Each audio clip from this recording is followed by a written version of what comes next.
আয়োজিত আজকের অনুষ্ঠানে উপস্থিত সবাইকে আমার পক্ষ থেকে সালাম ও শুভেচ্ছা। আসসালামু আলাইকুম। আমি সলিমা খানম বালিকা উচ্চ বিদ্যালয়ের অষ্টম শ্রেণীর একজন শিক্ষার্থী। আমি আমাদের প্রিয় প্রতিষ্ঠাতা জনাব আলহাজ কৌস আহমদ সম্পর্কে একটি রচনা লিখেছি।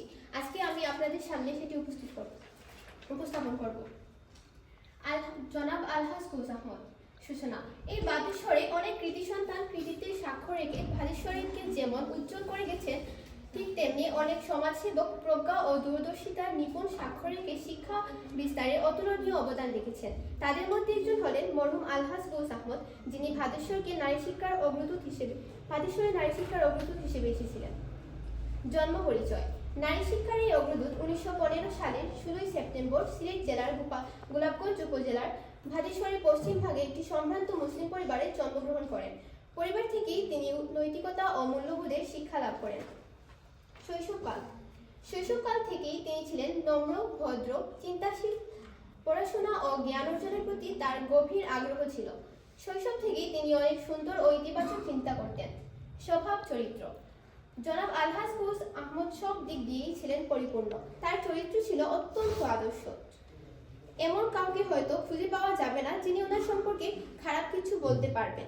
সবাই ওনার প্রশংসা করেন। যাকে জিজ্ঞেস করা হয় তিনিই বলেন উনি নাকি ছিলেন খুবই ভালো, ব্যবহার দিয়ে মন জয় করে ফেলতেন।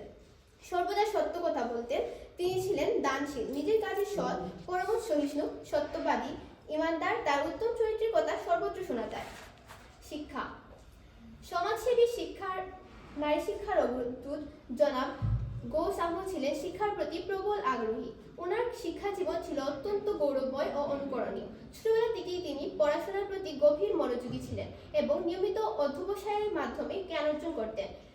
বিদ্যালয়ের জীবনে তিনি মেধা ও শৃঙ্খলার পরিচয় দেন। প্রাতিষ্ঠানিক শিক্ষার পাশাপাশি তিনি ধর্মীয় শিক্ষা, নৈতিক জ্ঞান ও সামাজিক দায়িত্ব সম্পর্কে সচেতন ছিলেন।